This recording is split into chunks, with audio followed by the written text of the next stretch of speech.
Well, again, good afternoon and good morning to everyone on the call.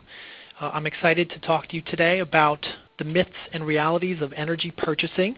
Today, I'd like to cover what I say is 10 points in about 15 minutes. And those 10 points would be 6 myths and realities. I'll also address 3 questions that were submitted in advance, and I'll point out some reference material for you around this topic. In general, I would say the goal of my segment here is if I could convey 2 facts to you, and if for some of these myths I make you pause, say, maybe I'm a little guilty of that, it's been a successful segment for me. Ultimately, all of these myths are part of a white paper that my firm put together. There's a few more myths in there, but I wanted to carve out the 6 that I thought would be most appropriate to this audience today.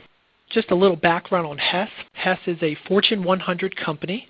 We're based with our headquarters in the East Coast, and we've been serving customers for over 75 years for both electricity, natural gas, fuel oil, green, and energy efficiency solutions. We have over 22,000 customers, predominantly commercial and industrial. My role at Hess, I'm the Director of Gas Operations for their retail side. I've also spent time on our electric desk with our oil traders and for many years doing sales. So I think I have a pretty good sense of what customers experience and consider as they look for energy. So I'll jump into the myths and realities. The very first myth: suppliers offer essentially the same services and options. This might apply to someone who is very comfortable with their current supplier, the products they take, or when they begin their shopping purchases for the first time, say when they move from the utility as a supplier, they don't really shop around for a partner.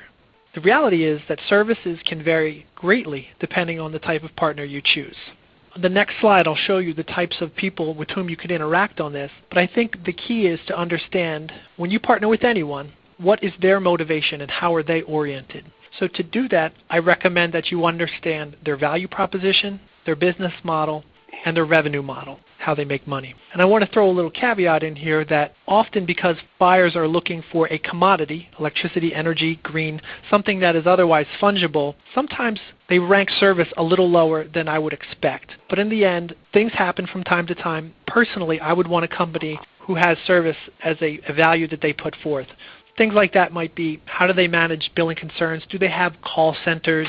If there are a special product, if you're allowed to trigger certain volumes, how do they handle that for you? Do you have online access to your accounts? So getting into a little more detail about the type of players in this space, people that would help companies procure their energy supply, there are 5. The utility, a full-service marketer, a discount marketer, a consultant, and a broker. Now, I'm not speaking disparagingly against any of them. They all have a role, they all offer value, they all are able to make money themselves. But I want to stress the point that it's important you understand their orientation. I'll quickly cover their value proposition. By that I mean, what do they offer to you, the energy buyer? I'll cover their business model. How do they organize themselves? Where do they put their resources? What are their strategies? And then the third column, I talk about their revenue source. How do they make money? For utilities, in a lot of markets, the utilities are a default supplier of your commodity, electricity or natural gas. That is, they will find the molecules or the electrons and they will bring them to their local perimeter and distribute them to your building. But the truth is utilities are a distribution company. What they care about, where they make their money, their rate of return, is on the local pipes and wires. They're indifferent towards how they procure your supply. And to that end, because they have mechanisms to get, if they make errors, they have mechanisms to recover that in the tariff. Typically, for commercial industrial customers, this would not be how you want to procure your energy. Next is a full-service marketer. Here you have people that offer competitive supply. They have many products, deep knowledge in markets, regulations, and legal aspects. Their model is direct acquisition, and by that I mean they have feet on the street, they do business with customers hand to hand, and their goal is to have high retention. And typically with high retention, it's slightly lower margins than other business models. Also, the business model for a full-service marketer is they make margin as a residual. In other words, they build a very small fee into the price that customers pay, and that's how they capture it.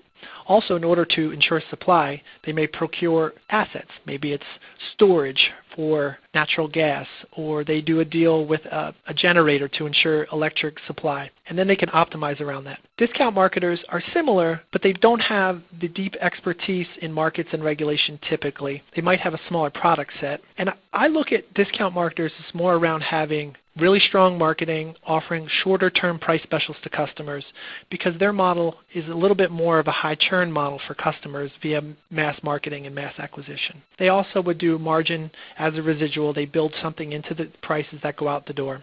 Some customers in here, I want to point out a technicality that can happen sometimes. If someone is in a 12-month deal where they understand clearly what the price is, when that term extends and they go on to what is an auto-renew price, depending on the person supplying you that energy, that might not be the most reflective price that the market is offering. So you want to be careful about your auto-renew prices. Consultants are very valuable in this space. They offer different strategies. They typically have knowledge about the energy markets, but also the customer's industry and what best practices are occurring there. Similar to full-service marketers, they're about direct relationship with customers, high retention, and they make their money as a residual on the deal or a flat fee that's upfront. Brokers, also important in this space, their real value is connecting the suppliers and the customers. And they can have a mix of knowledge. I've seen from experience some brokers are able to do this as a full-time job. Others might have transitioned from similar industries, say mortgage brokers, into an energy broker. The important part is you just understand who you're dealing with.